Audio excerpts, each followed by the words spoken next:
Hi, I'm Simon Mannering, and today I'm talking to Jesse Dillon. Now, Jesse's done a lot of powerful work in the social change space, working with clients like RED and TED and ONE, the Clinton Global Initiative, and the Gates Foundation. He runs a company called Freeform, and it's not a production company, and it's not an advertising agency. So I thought I'd ask Jesse to tell us about Freeform, what it does, and what his plans are for the future.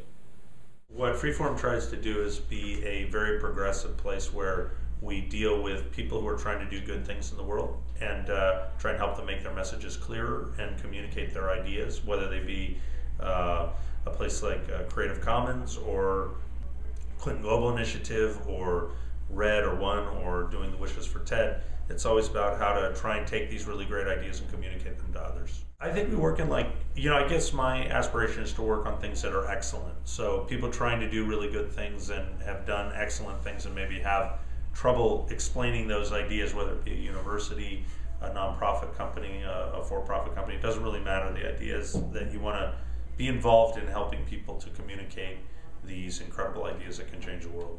They would come when they want to deal with CSR issues, when they want to deal with corporate social responsibility and how they might best manifest that out in the world, what kinds of things they can do, what kind of ideas they can come up with, then execute the ideas and then come up with a strategy for how to get those ideas out and get people to see what they're doing and maybe participate in those things that they're trying to do.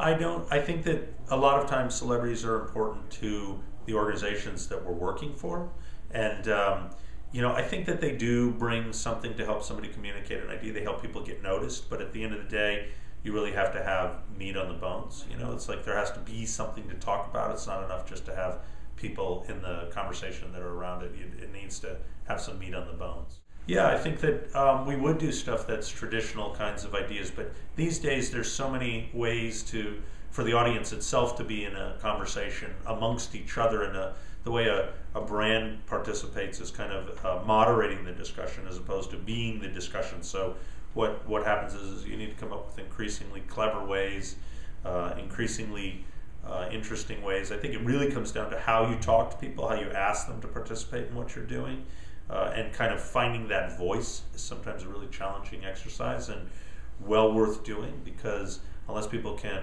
understand what you're doing and like what you're doing and like listening to you, they won't participate in what you're doing. We worked with these various different partners to try and really ensure that the voice of the campaign stayed true, so that when people saw the media, they felt inclined to want to be a part of it. And so with all these different partners, it was really about trying to bring a unified voice through the entire campaign, and it was very labor intensive, working with television stations, with corporations, with all the different people who wanted to be a part of these initiatives. And I think we did pretty good. Well, I think it probably is open to interpretation. The aspiration is to work with places and things that are excellent and are in need of kind of creating media, or creating, even just in a rudimentary way, telling their stories and then finding ways to actually get those things that are created to the people who could best be served by seeing them.